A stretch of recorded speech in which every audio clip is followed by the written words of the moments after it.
pequeña introducción artístico-musical. Vamos a empezar con nuestra clase, ¿bien? Eh, a ver, esperen que activo mi cámara.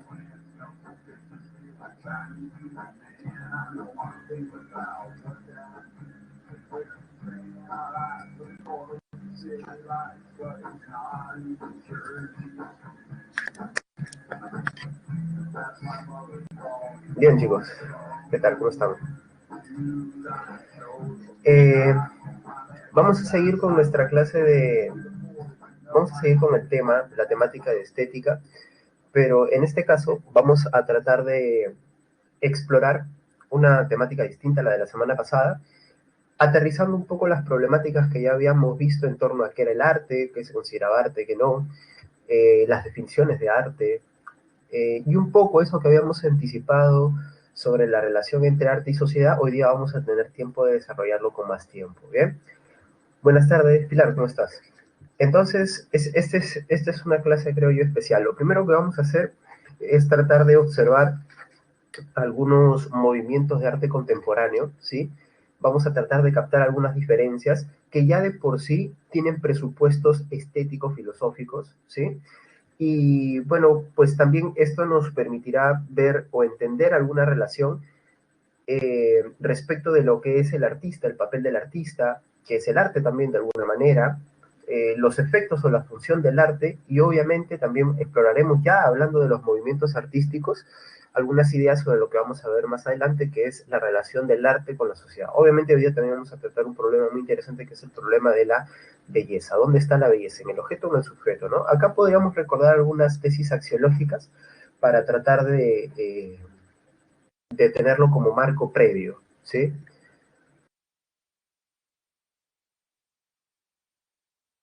Entonces vayamos a nuestros movimientos artísticos.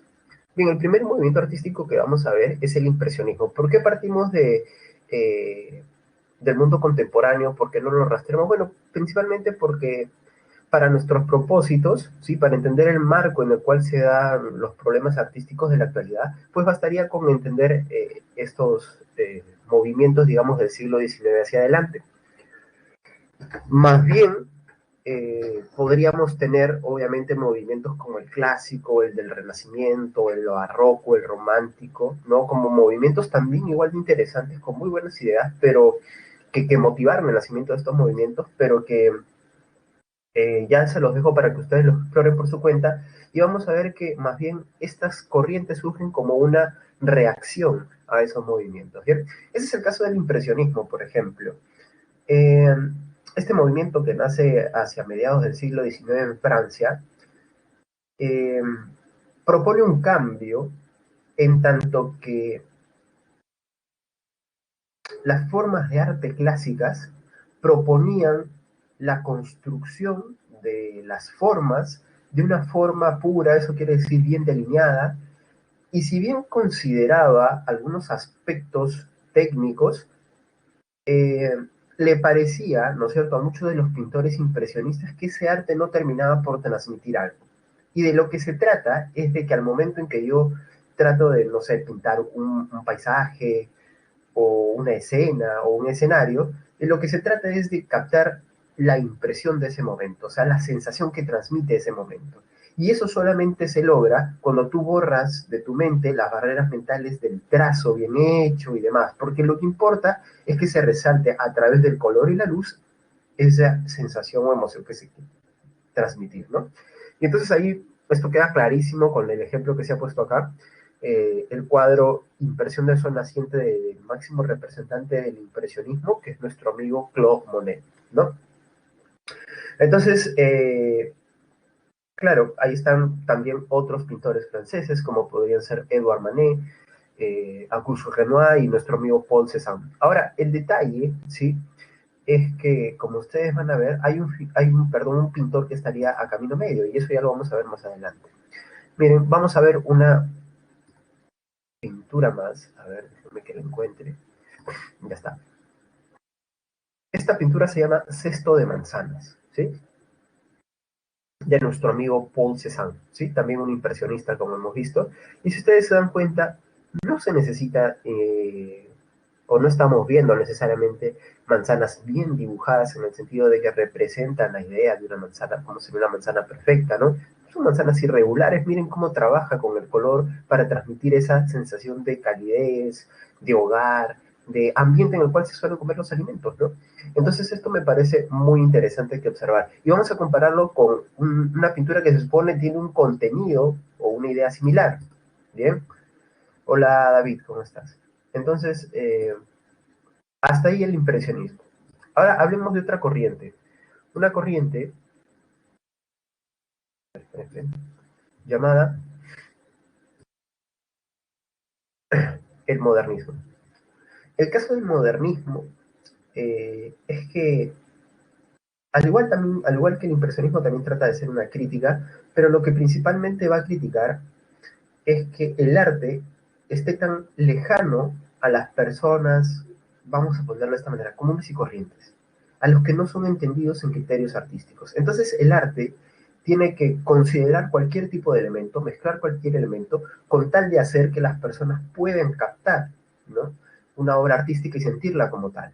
Entonces, para eso, ellos trataron de incluir el arte en la vida cotidiana usando materiales como los que se manifiestan acá, hierro, cristal, oro, que eran, dicho sea de paso, materiales hasta la época considerados poco artísticos. ¿Bien? Bueno, acá tenemos un cuadro de Gustav Klimt, ¿no? Digamos que es el máximo representante del modernismo, pero también podríamos considerar al arquitecto Mackintosh, a Victor Horta, a Anthony Gaudí, ¿no? Eh, Como les digo, si bien el modernismo implica una aproximación al sujeto común y corriente, diríamos que también es de tener cuidado esta idea porque hasta qué punto lo logró, ¿no? Romper con esa elitización del arte, ¿no? Bueno, eso lo veremos en un momento. El cubismo es una de las formas vanguardistas que va a tomar el arte, que nace en Francia principalmente, y que va a tomar entre sus principales representantes a Pablo Picasso.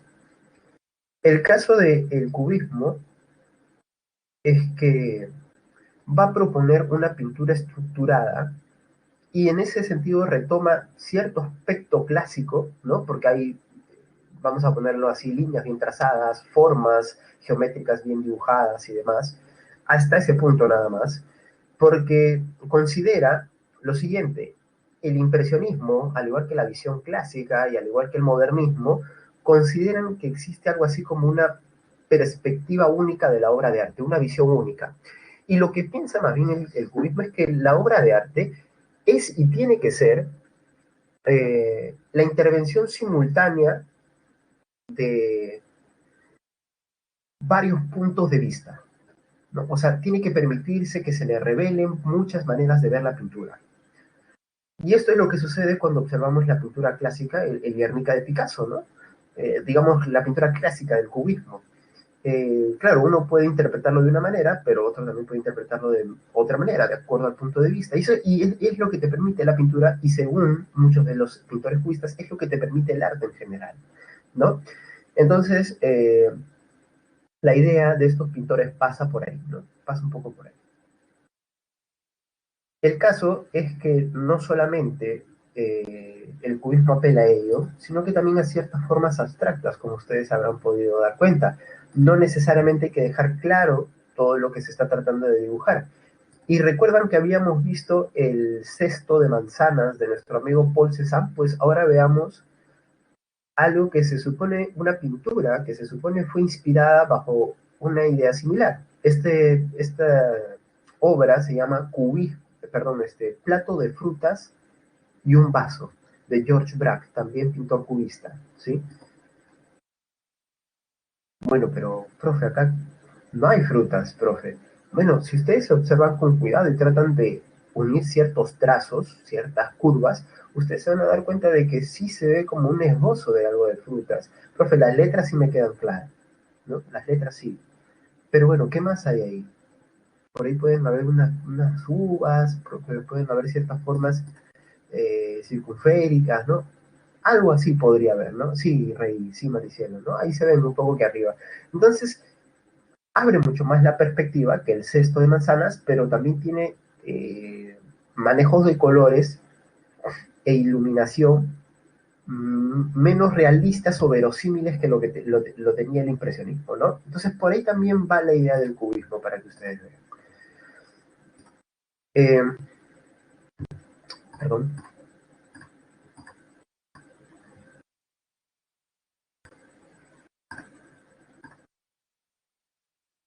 Bien. Y ahora tenemos el expresionismo. El expresionismo surge como una crítica, nuevamente, a, al impresionismo, ¿sí? Pero básicamente al impresionismo por el siguiente hecho. Lo que sucede es que el impresionismo considera que la emoción surge del escenario mismo, de lo que se está tratando de representar. Diríamos que el impresionismo, desde el punto de vista del expresionismo, tiene más esta tendencia imitativa que representaba Platón o que manifestaba Platón como la definición de toda obra de arte. Entonces lo que dirá el expresionismo es que lo que caracteriza el arte no es que yo capte la emoción o las sensaciones de un momento, de un escenario, sino lo que hace precisamente al arte es que se puedan transmitir los sentimientos del artista. O sea, hay un punto de vista subjetivo donde lo importante es el mundo interno del artista. ¿Bien? Entonces, hay emociones fuertes en los cuadros que se pintan y sobre todo que no importa si distorsiona os parece poco verosímil lo que se está pintando, porque lo importante es tratar de transmitir la emoción que ha inspirado al artista y que es la que se está finalmente tratando de llevar a la espectador. Entonces, en Saturno devorando a su hijo de Francisco de Godoy se ve esto de una manera clarísima, ¿no? Pero, permítanme, miren este retrato de Bruder el Viejo, ¿no es cierto? Se llama Viejo retrato de una anciana, ¿no? Eh, entonces, ¿qué es lo que estamos viendo? Hay emociones de por medio, ¿no es cierto? Hay una imagen casi caricaturizada de una mujer anciana, pero lo que nosotros podemos ver es que hay cierta expresión en el rostro de la anciana que tiene que ver sobre todo con la manera en cómo el artista deja ver su visión de esa mujer, ¿no? O de la idea de esa mujer que lo inspiró. Entonces, miren ustedes, ¿no? Uno podría decir, profe, me parece un tanto, de repente hay algo de pobreza de por medio, ¿no? O profe, me parece un tanto melancólica. Bueno, ahí está. Son quizás todos esos los sentimientos que inspiraron, ¿no es cierto?, al pintor al momento de acercarse o hacer esta pintura. Eh, Ahora, yo les hago una pregunta, ¿no? Si es así, ¿no? Si es así, que esto es el expresionismo, la pregunta es, un pintor reconocido como nuestro amigo Van Gogh, ¿dónde estaría? ¿Es impresionista, modernista, cubista o expresionista? Ahora vamos a poner una pintura de él, ¿sí? Déjenme. Ahí está. Mírenlo.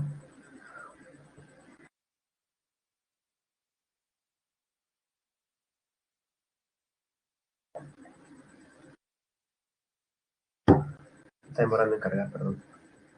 Ahí está, ¿no? De hecho, es difícil clasificar a nuestro amigo Van Gogh, ¿no? Claro, recuerdan que la semana pasada les mostré una de las noches estrelladas. Bueno, esta se llama Habitación de Arles, ¿no? La habitación de Van Gogh, también conocida, ¿no? Eh, y claro, hay una ligera deformación, hay una perspectiva un tanto distorsionada, eh, no son trazos precisos, no son tampoco colores que transmitan una verosimilitud de luz y color como en el caso del impresionismo, pero hay algo del impresionismo, pero también hay algo del expresionismo. Es por eso que de Van Gogh se suele decir que es un posimpresionista, ¿no? O sea, toma un poco las técnicas impresionistas de manejo de luz, pero sobre todo de color, y lo que trata de hacer es expresar su mundo interno, ¿no? Entonces, en ese camino, él no es necesariamente un impresionista, aunque tampoco ya es un expresionista, aunque está más cerca, creo yo, de esta corriente artística, ¿no? Bueno, entonces como ustedes pueden ver, también hay ideas de lo que es el arte, hay ideas de lo que es el artista detrás de todas estas corrientes. Y por ejemplo, en el expresionismo ya estamos viendo que el mundo interno tiene una mayor presencia. Y mayor presencia tendrá el mundo interno en el caso del surrealismo. Este movimiento artístico nacerá con el conocido manifiesto surrealista del francés André Breton, del pintor y, bueno, escritor también André Breton, ¿no? Y André Breton lo que hace es tomar dos corrientes importantes para su tiempo, dos corrientes de pensamiento, como son el marxismo y el psicoanálisis. Ahora, ¿qué es lo que sucede? Eh, Breton lo que toma del marxismo es las estructuras socioeconómicas, ¿no es cierto?, como medios que se imponen sobre el sujeto. Y del psicoanálisis tomará estas fuerzas inconscientes que están dentro del sujeto y de los cuales él no es consciente y que también lo aprisionan de cierta manera.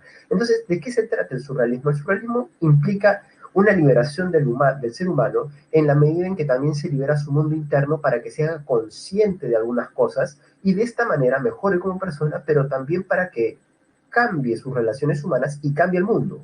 Se supone que para mejor, ¿no es cierto?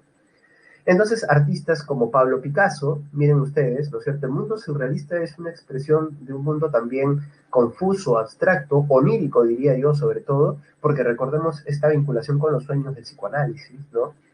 Que tienen que ver, eh, sobre todo, ¿no es cierto? Tienen que ver sobre todo con lo que les mencionaba, que es la liberación del ser humano. Perdón, en esta pintura mencioné Salvador Dalí, ¿no es cierto? Salvador Dalí con su famosa persistencia de la memoria, y los relojes son una constante, o las referencias al tiempo son una constante en las pinturas de Dalí, ¿no?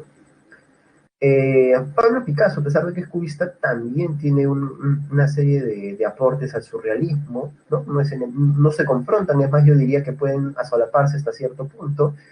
Eh,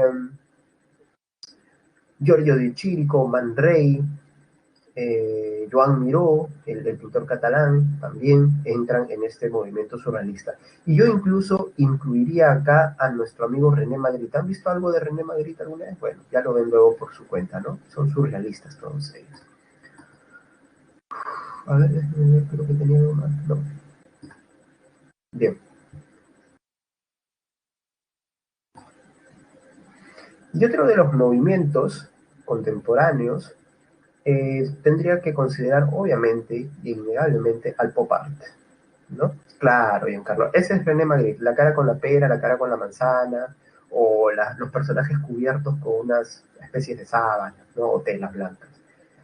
Bueno, el pop art, ya estamos saliendo del surrealismo, entrando al arte pop. El pop art, que nació básicamente en Gran Bretaña, pero luego se extenderá hasta Estados Unidos, nuevamente retoma una idea del modernismo, que es de acercar al arte al común de la gente, ¿no? Al común denominador, a las masas populares. Ahora lo que sucede es que, según el pop art, ¿no? Lo que se tiene que hacer para acercar verdaderamente el arte a las personas es hacer arte con sus elementos, con los elementos de la cultura popular, que normalmente son símbolos que las élites artísticas, ¿no es cierto?, niegan y que no aceptan. Entonces, esa es la manera de hacer que el arte se extienda y que haya una verdadera desuniversalización, ¿no? Entonces, por ejemplo, acá tomo una lata de sopa de tomate, ¿no es cierto?, la famosa lata Campbell, y entonces la vuelvo un cuadro, por ejemplo, ¿no? Y lo que menciona Valentina, ¿no? Que también lo puedo poner como ejemplo. A ver, déjame ver si lo tengo por acá. Lo que lo he descargado. ¿No? El famoso Marilyn, Shot Marilyn, ¿no es cierto? De Warhol, también de Andy Warhol, ¿no es cierto? Ahí está.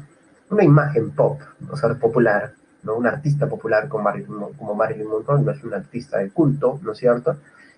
Se extiende para todas las personas, ¿no es cierto? A través de el manejo de colores, de luminosidad, lo que tú quieras, pero finalmente es una manera de dar a entender que lo cotidiano también puede ser arte dependiendo de cómo lo veas.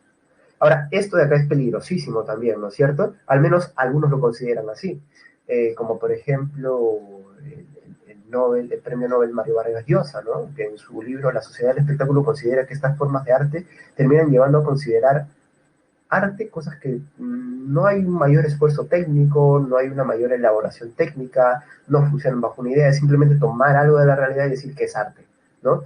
Él lo manifiesta en un artículo que se llama Caca de Elefante, a propósito de una obra de arte que era Caca de Elefante, ¿no? Básicamente. Y bueno, también pueden pasar estas cosas, ¿no? Como las que les voy a mostrar a continuación. Permítanme, a ver, ¿dónde está? Aquí está. No sé.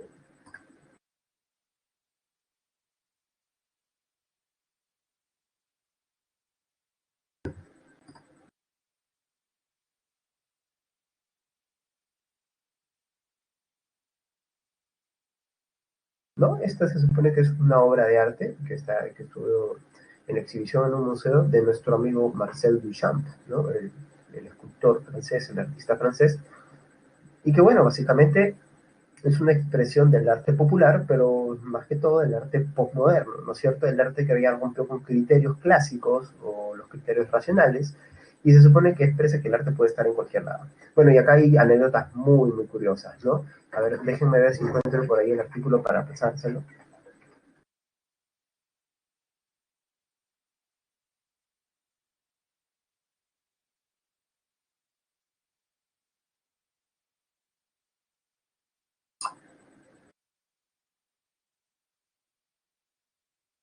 Bueno, no encuentro el artículo, pero bueno, no importa.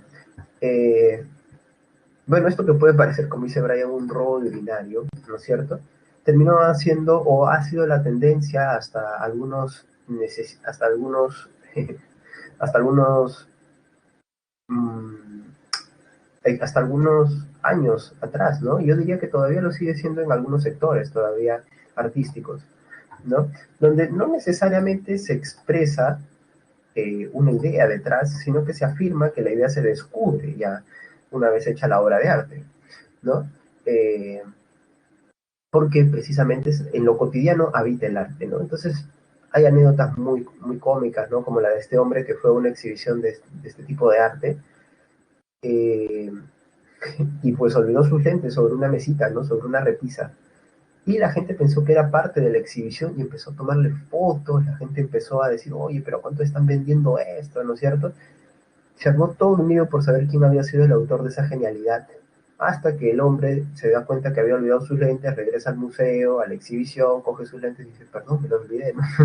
Entonces, ese tipo de locuras también pasan, ¿no? Y es cierto, no estoy inventando esto. Y bueno, han pasado cosas similares también, ¿no? Y bueno, los Simpsons también se burlan de esto con el capítulo en el cual Homero compre una parrilla y hace un desastre con ello y lo terminan exhibiendo, ¿no? Como arte contemporáneo, ¿no? Bueno, ahí tenemos un buen espectro de los distintos movimientos que han ido dando, claro, el capítulo que se supone la obra de arte expresa su ira, ¿no? La ira del artista. Bueno, entonces, como estamos viendo, eh, todos estos movimientos han tenido una consideración o valoración de la obra de arte y del artista. ¿Y de qué es lo que tiene que hacer la obra de arte? Expresar una sensación del medio, expresar una emoción, expresar una idea, ¿no? ¿Qué es lo que ha tenido que hacer? Ahora, vamos a hacer un pequeño salto y vamos a tratar de ver cómo esto puede llevar a otros problemas, como son la función del arte en la sociedad o en la cultura, y el problema de la belleza. Antes hagamos una pequeña observación, ¿sí? Sobre los que son considerados las expresiones artísticas culturales, ¿no? De nuestra época.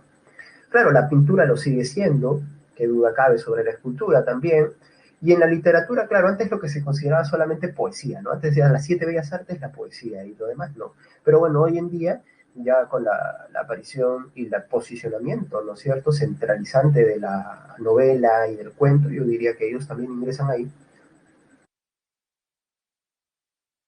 Y hoy en día asistimos también a la formación de nuevas formas de literatura, ¿no es cierto? La poesía virtual interactiva, esa que tú das clic acá, tal, tal, y aparecen nuevos versos, o los versos se van construyendo conforme tú vas dando clic, ¿no es cierto? Eso me parece también muy llamativo y ya veremos si con el tiempo se constituye como una forma popular, ¿no? Por ahora es experimental todavía, ¿no? ¿Quién sabe en el tiempo? Bueno, la arquitectura también, como siempre, yo diría que arquitectura y música se parecen en eso, en el sentido de que tienen un registro más de uso popular y tienen otro registro más academizado y más y considerado, por tanto, por ende, más artístico, ¿no? Más propio del arte. Eh, entonces, definitivamente, ahí, no, ahí podemos observar también que hay una discusión en torno a si todo lo que se escucha es arte, ¿no? Profe, Maluma es arte, profe, Hawái es arte, ¿no? Bueno, ahí está. Esa sería parte de la discusión, por ejemplo, ¿no? Eh, el caso es que el teatro también, que es considerado o ha sido siempre considerado una forma de arte, hoy en día podríamos decir que tiene su propia versión tecnologizada, que es la del cine, ¿no? Y es que en el cine también se pueden combinar muchos elementos. El elemento de la imagen con el elemento del audio, ¿no es cierto? Lo audiovisual hace que es una experiencia muy enriquecedora la del cine, ¿no? Y nuevamente ahí donde está el límite, pues, para el arte cinematográfico, ¿no? Y obviamente el cine también constituye la integración de los fotogramas, ¿no? O sea, de la fotografía. Y Walter Benjamin decía en un ensayo sobre la obra de arte en la era de la reproductibilidad técnica, decía lo siguiente: el día que la fotografía, o algo así, ¿no? Algo similar, no recuerdo la cita exacta, el día en que la fotografía logre posicionarse como un arte, las obras de arte dejarán de ser arte, ¿no? En el sentido de que él pensaba que ya si cualquiera puede tomar fotos y decimos finalmente que la fotografía es arte, entonces cualquier cosa es arte, pues. Y si cualquier cosa es arte, ya nada es arte, pues, ¿no? Porque no todo puede ser arte. Y acá viene otra discusión, ¿no? ¿La fotografía es arte? Yo creo que la fotografía es una de las principales herramientas de expresión, no solo vamos a discutirlo artísticamente, sino cultural de nuestra época, ¿no? No serían tan interesantes las redes sociales sin toda la fuerza que ha tomado la fotografía y la industria fotográfica, ¿no? Entonces, fotográfica a través de celulares, no solamente las cámaras de fotos per se. Entonces, eso está interesante de observar como una discusión. ¿Es la fotografía, es o no es arte? Una discusión por demás, ¿no? Que se puede definir muy bien y algunos dirían, no toda fotografía es arte, ¿no es cierto? Por ejemplo, les comparto esto para que lo puedan ver, a ver. A ver, ¿dónde está? ¿Dónde está? ¿Dónde está? Acá está.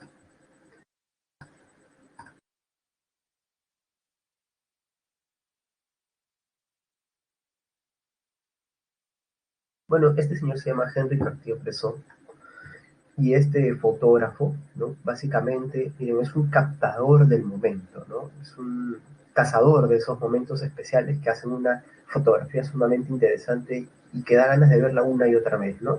Algunos dicen que capta esos momentos mágicos de la vida cotidiana, ¿no? También tiene eso de lo cotidiano, digamos, la fotografía, ¿no? Pero la fotografía también puede ser una construcción, ¿no? Gente que coge elementos, juega con símbolos y le toma una foto y termina siendo interesante. También juegan con luces, con colores, con fondos, ¿no? Con iluminación, básicamente, ¿no? Entonces, ahí está. Entonces, la fotografía, desde esta perspectiva, también puede llegar a ser arte. Ahora, lo que todos hacemos en nuestro día a día, cuando le tomamos foto a nuestro pollo a la brasa, a nosotros embutiéndonos en cualquier sitio de comida rápida, ¿no es cierto? Eso es arte también. El arte, el pop art, ¿qué diría? Quizás también, ¿no? Es cuestión de hallarle una visión, ¿no? Una interpretación adecuada.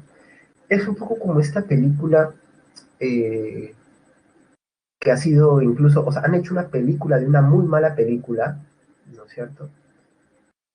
Que, ¿cómo se llama este actor? Se me fue su nombre. James Franco, ¿no es cierto? Hizo una película que se llama The Disaster Artist, ¿no es cierto? De repente alguien la ha visto. En la cual, pues, lo que se hace es simplemente una visión de cómo se construyó la peor película de la historia, ¿no? Y yo creo que esa peor película de la historia ustedes deberían verla y ver cómo en lo malo uno termina, más allá de, claro, de algún, ¿no? Como a pesar de que uno que se puede ir riendo de lo desastroso que es esa película, ¿no? Y de las actuaciones, uno termina encontrando algo, ¿no? Algo que, una emoción que te genera cierta comunión con esa película que es desastrosa, obviamente nadie lo va a negar. Entonces, quizás también pueda haber un camino para interpretar eso, ¿no? Para interpretar que quizás incluso las formas desastrosas en las cuales que han sido caminos de interpretar algo, alguna forma de belleza, también encierran algo de ella, ¿no? En su desastre mismo, o en su decepción misma, ¿no? Bueno, volvamos a nuestros problemas. Bueno, empezamos con los problemas. El primer problema es el problema respecto de si la belleza reside en el sujeto o en el objeto. Y esto ya lo vimos de alguna manera en axiología cuando hablábamos de los valores, ¿dónde están? ¿En el sujeto o en el objeto? Bueno, entonces, el valor de la belleza en sí, ¿dónde está? Bueno, la teoría subjetivista, en representantes como Adorno, sostiene que la belleza surge a partir del agrado del sagrado, ¿no? Un poco al estilo del hedonismo, ¿no? El hedonismo axiológico, perdón.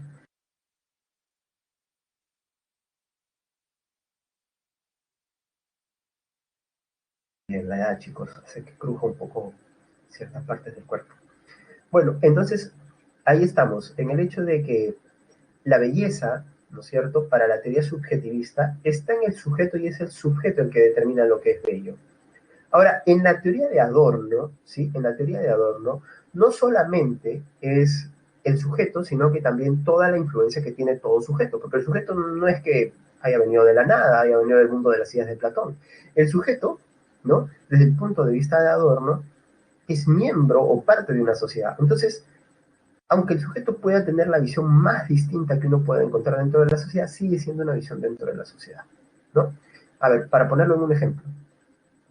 Eh, Obviamente, los criterios que cualquiera de ustedes comparte respecto de la belleza física de una persona no van a ser los mismos criterios que yo tengo.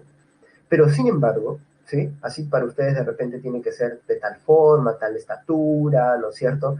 Con cierto tipo de rasgos fenoménicos en el, perdón, fenotípicos en el rostro, ¿no? Pero esto no hace, ¿no es cierto? O no invalida el hecho de que los criterios que ustedes tienen puedan compartir algo con mis criterios. Ahora, ¿por qué compartimos algo? Es porque vivimos en una misma sociedad. Ahora, hay también quienes interpretan esto, ¿no es cierto? Como que la sociedad se impone o impone ciertas formas de belleza. Yo diría que no es la sociedad, ¿no? Yo diría que son ciertos sectores de la sociedad, ¿no? Por ejemplo, si tú ves obviamente los desfiles de la alta moda, ¿no es cierto? Ahí obviamente te das cuenta que hay cierta concepción estética de la mujer y del hombre, ¿no? Pero obviamente si ves también otro tipo de concursos de belleza, vas a darte cuenta que también cambia nuevamente la concepción estética. Y obviamente si ves Instagram o estás todo el día pegado y piensas que ahí están los moldes de vida ideal, pues te vas a desmoronar, ¿no es cierto? Porque son gente que tiene dinero y se han hecho operaciones, ¿no es cierto? Y además han hecho esto de lo que yo les decía, la belleza del filtro, ¿no? De cómo los filtros de las distintas aplicaciones se han vuelto también estándares de belleza, ¿no? Entonces las personas van con su celular en mano y dicen, quiero verme como en este filtro, ¿no? Y se opean para verse como en un filtro, ¿no? Entonces es algo que sucede, ¿no? Tiene un nombre este comportamiento social, ¿no? Los sociólogos le han dado un nombre, y los psicólogos también. Bueno, eso es lo que diría Adorno. Ahora, del otro lado, Benjamin también piensa que la sociedad ocupa un papel importante al momento de valorar la obra de arte. Pero lo que piensa Benjamin es que aun cuando eso sucede, la obra de arte eh, contiene una belleza que trasciende el tiempo, ¿no? Eh, en otras palabras, la belleza está en el objeto mismo, encerrada en el objeto mismo. Y no es que la belleza esté, ¿sí?, en el sujeto. El sujeto lo único que hace con su papel activo es reconocer esa belleza que ya está en el objeto. ¿Y cómo podríamos comprobarlo esto? Ah, pues básicamente porque existe una serie de cualidades o contenidos dentro del objeto. Bien, esto es algo interesantísimo también, dicho sea de paso. eh, bueno, entonces podríamos también verlo de esa manera. Eh, yo pensaría que de alguna manera no es que ambas posturas se nieguen por completo, pueden ser complementarias también.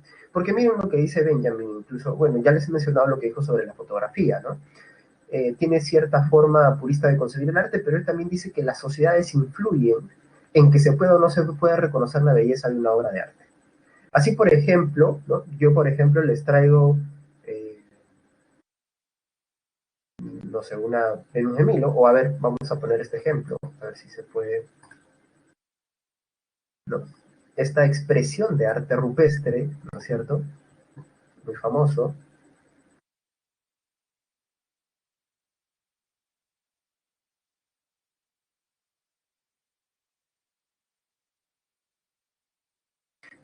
Bien, uno podría decir, en este caso, eh, ¿hay algo que me transmita? ¿No? ¿Se me puede transmitir algo? Profe, la verdad es que no, yo solo veo un conjunto de manitos ahí, ¿no? Pero claro, es porque Benjamin diría, ahí está el papel de la sociedad.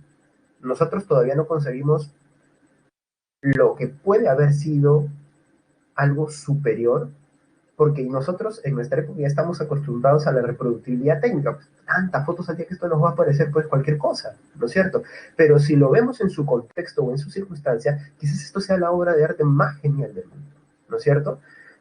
Y quizás una de las primeras expresiones artísticas célebres. Entonces, la pregunta que nos haríamos con Benjamin es, claro, la obra de arte es por sí bella, pero el hecho es que también tiene que haber un sujeto que sea capaz de reconocerla o bajo criterios que le permitan reconocerla.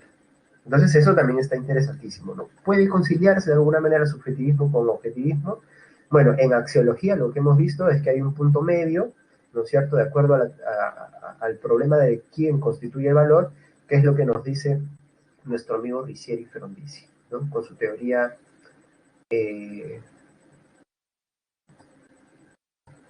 con su teoría perspectivista, ¿no? Así es, sería así, Rey, ¿no? Ahora, el hecho de que nosotros no captemos, como tú dices, o que no descubramos, ¿no? Ese valor, esa belleza, no quiere decir que el cuadro pase a ser inmediatamente feo, ¿no? Es como que, eh, para recordar algo que me han escrito por ahí, ¿no? Es como que a ti te deje de parecer guapo, guapo o guapa tu pareja, ¿no es cierto? Y se lo digas cuando terminas con esa persona, no por eso esa persona deja de ser guapo, no porque hayas dejado de reconocer esa belleza, ¿no es cierto? Eh, yo creo que así podría verse, ¿no? O sea, la belleza está ahí aunque no sea reconocida, ¿no?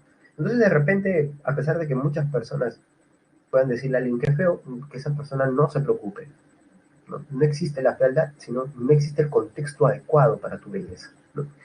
Bueno, y hablando de arte, ¿no? Podemos también retomar algunas problemáticas que tienen que ver entre la relación del arte y la sociedad, ¿no? No se preocupen, a todos les llega su momento, a todos somos considerados bellos en algún momento. Y ya luego somos considerados feos, o antes éramos considerados feos, luego bellos. Es cuestión de cómo se mueven las cosas en la vida. La vida no tiene nada comprado. Eh, o la de no eres feo, sino que no has nacido en el lugar adecuado, ¿no? Porque la belleza es relativa. Bueno, entonces continuemos. Entonces hay una relación, ¿no? Entre arte, belleza, cultura, sociedad, y acá es cuando empezamos a hablar ya de las funciones del arte, ¿bien? ¿Y cuáles son esas funciones del arte? Bueno, remontándonos hasta nuestros amigos los antiguos, como por ejemplo nuestro amigo Platón, encontramos algo muy interesante que dice Platón, ¿no? Y que creo que todos en algún momento lo hemos pensado, y es que el arte tiene una función pedagógica, ¿no? Eh, ¿Qué es lo que nos dice Platón en la República? De esto voy a hablar también, así muy brevemente, obviamente, ahora lo voy a hacer con más extensión, cuando hablemos de filosofía política. Pero Platón sostiene lo siguiente, en la República él considera que una sociedad o una buena sociedad bien constituida tiene que ver también con el carácter de cada uno de sus miembros, con todos los individuos que, que le integran. Perdón. Ahora, esa sociedad constituida por estos individuos hace o mejorará, perdón, en la medida en que estos individuos tengan buenos hábitos, buenas costumbres, que sean también buenos, para decirlo así, ¿no? En otras palabras, la bondad de los elementos se transmite al todo, ¿no? De las partes al todo. Entonces, lo que Platón plantea lo siguiente. Hay formas de arte que hacen que se eleven las personas, que crezcan como personas a nivel racional, a nivel anímico, pero hay otras que más bien hacen que las personas se pierdan, ¿no? Entonces, por ejemplo, él dice, la lira y la cítara son esas positivas, ¿no es cierto? ¿Y qué son la lira y la cítara? Son instrumentos musicales, ¿no es cierto?, de cuerda, que tienen un sonido muy apacible y que a pesar de que se puedan tocar rápido, no tienen este exacerbar los estados anímicos y desbocarte, ¿no? Y la flauta, pensaba Platón, es más bien aquella que desencadena pasiones, vicios, ¿no es cierto? Sobre todo pasiones eh, veleidosas como el sexo y demás, ¿no es cierto? Es como, sería como, ¿no es cierto?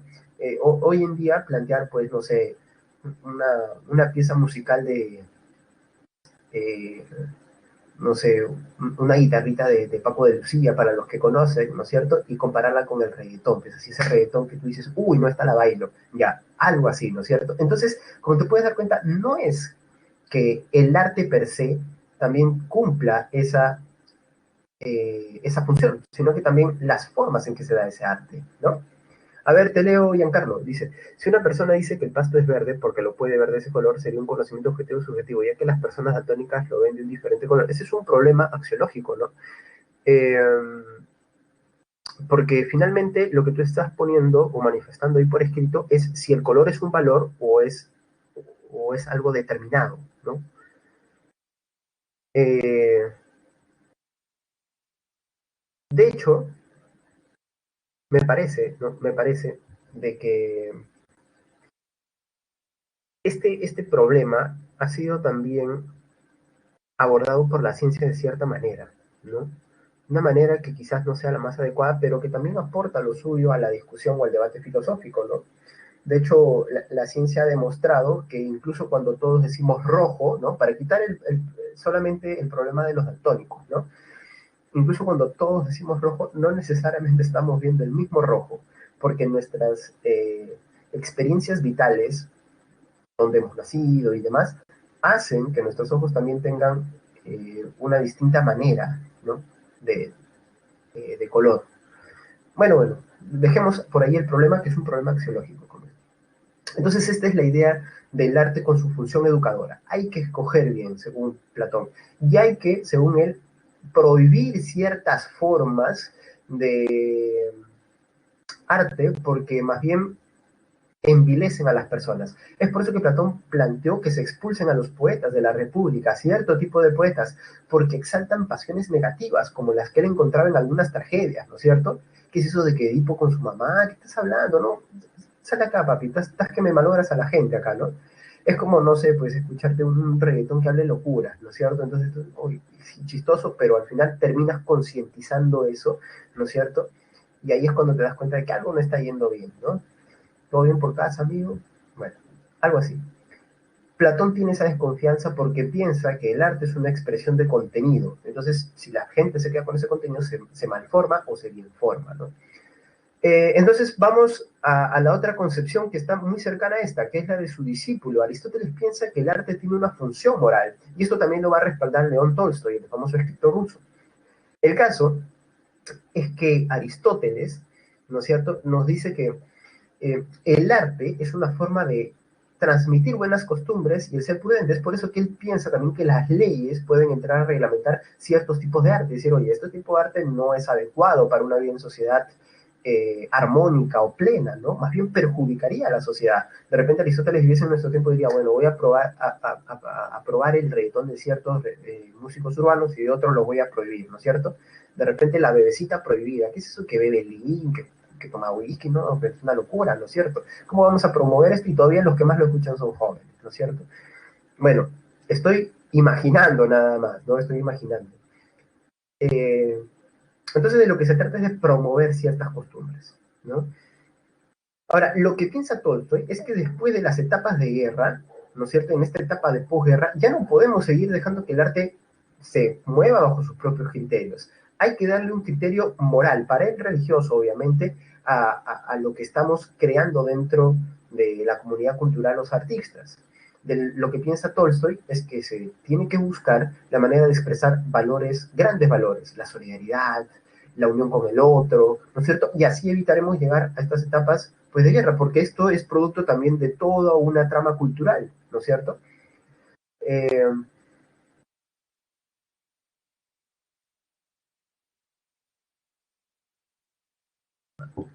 a ver, voy a leer rápidamente lo que me escribe Valentina.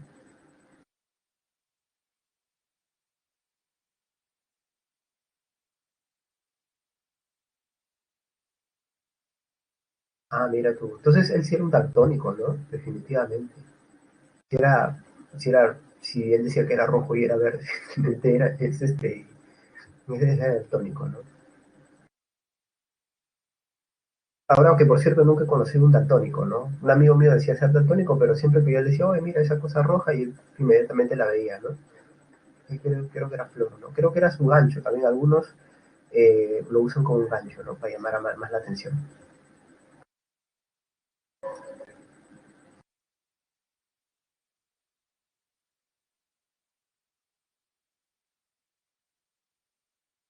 Aunque creo que el experimento que tú estás comentando, Valentina, ¿no? Puede ser algo así como una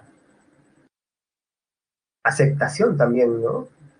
Algunos dirían, hay un psicosocial ahí, ¿no? Pero bueno, eso es también, esto es lo que tú expresas es lo que está detrás de la idea de por qué suceden los milagros según algunos psicólogos, ¿no? Según algunos psicólogos sucede que a veces una persona ve algo y lo expresa con tanta emoción y basado en tantas creencias de por medio que los demás empiezan a ver lo mismo, ¿no?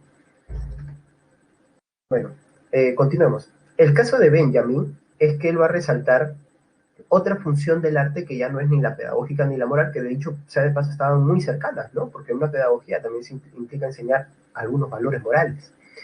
Benjamin lo que dirá es que las obras de arte son signo, funcionan también como signo de poder y de riqueza. Si lo pensamos, ¿no es cierto? Más allá de que la belleza de las obras de arte trasciendan el tiempo, lo que sabemos es que quienes las tienen son personas que pertenecen a una élite, ¿no es cierto?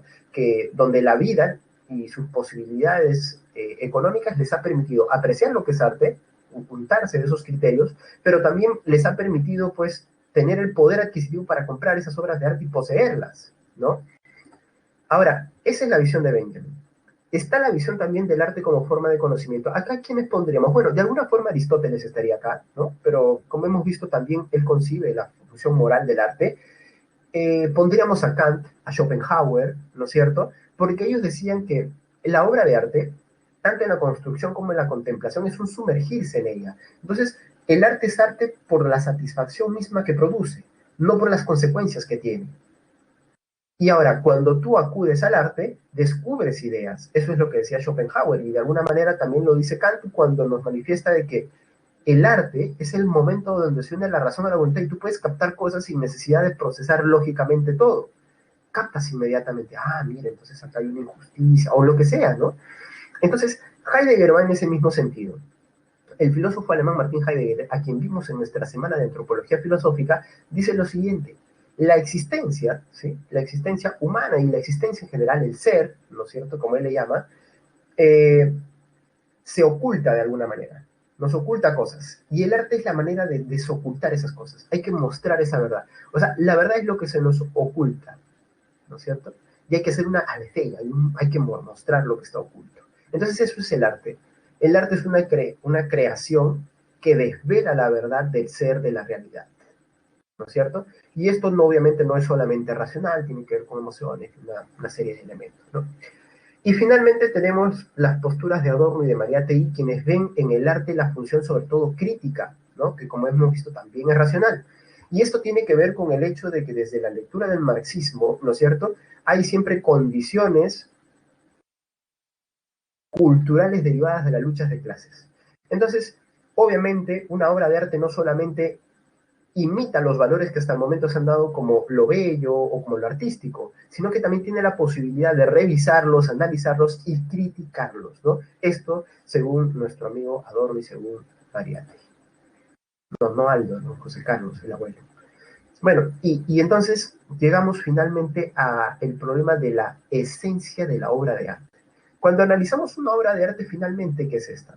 Según Cassirer, ¿no es cierto? Ernst Cassirer, a quien también hemos visto de pasadita en antropología filosófica, recordemos que para él el ser humano es un ser simbólico. Entonces, ¿qué es el arte? El arte es un conjunto de símbolos, al igual que es cualquier lengua, o bueno, cualquier lenguaje, al igual que lo es también cualquier conjunto de conocimientos. O sea, lo que caracteriza al arte es que es una expresión humana plena, porque es símbolo, es el símbolo mismo, ¿no es cierto? Entonces, por ejemplo, alguien quiere hacer música, ¿qué tiene que hacer?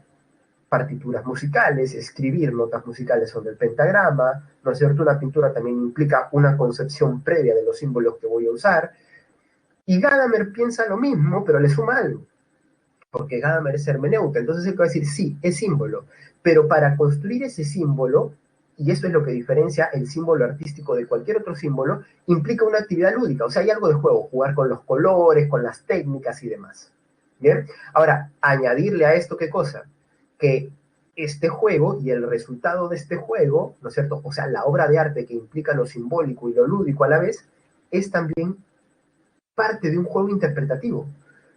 Así como las canciones que yo les hacía escuchar la semana pasada, ¿no? Las escuchabas y obviamente no solamente te producía pena, tristeza, sino que también podíamos ver que a otras personas les podía producir otra cosa, ¿no? A otros dicen, pero profe, ¿cómo va a poner Tchaikovsky? ¿Qué está hablando? Póngame algo más actual, el profe, ¿no?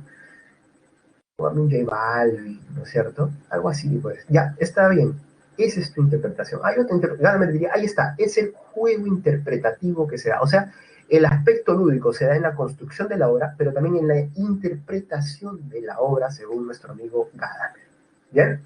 Entonces, eso un poco es la visión de la obra de arte, de la esencia de la obra de arte, ¿no? Y para terminar, solamente resaltar algunos detalles, ¿no? Esto que les voy a mostrar a continuación, ¿se puede considerar arte? No.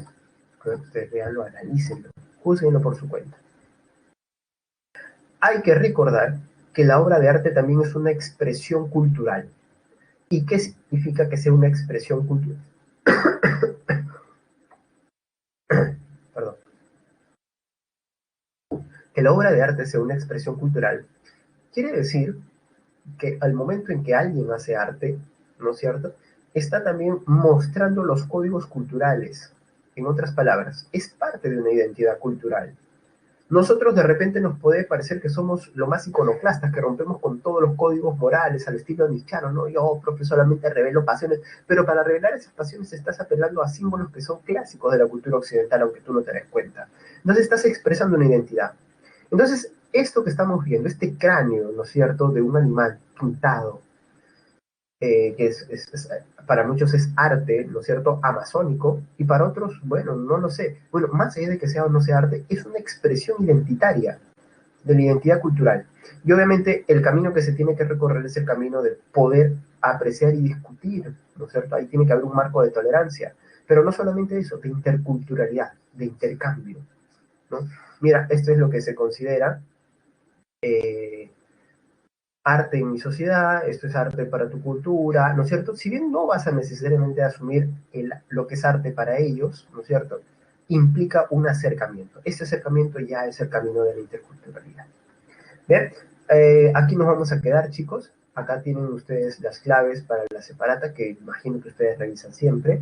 Y bueno, eso sería todo. Rápidamente les pido por favor que respondan a la encuesta docente. Yo les pediría adicional que... perdón, aquí. Bien. Bueno, solamente eso. Yo les pediría adicional que la próxima semana también ya vengan repasando, porque en filosofía política vamos a retroalimentarnos de algunas ideas que hemos visto antes. Bien, entonces eso nada más, chicos, sería todo esta semana. Esperen, sí, Valentina, qué rápido pasa todo, ¿no? Pero no se preocupen, me van a poder seguir viendo, pronto voy a abrir mi canal de YouTube, ¿sí? Me voy a volver influencer, dejaré la no, mentira, no, nunca. Ya nos estaremos viendo, ojalá nos sigamos viendo, ¿no? Ojalá nos sigamos viendo, imposible que me vuelva youtuber influencer, no sé editar. Pero bueno, sigo por acá, por este medio. Streamer es un término más bacán, ¿no?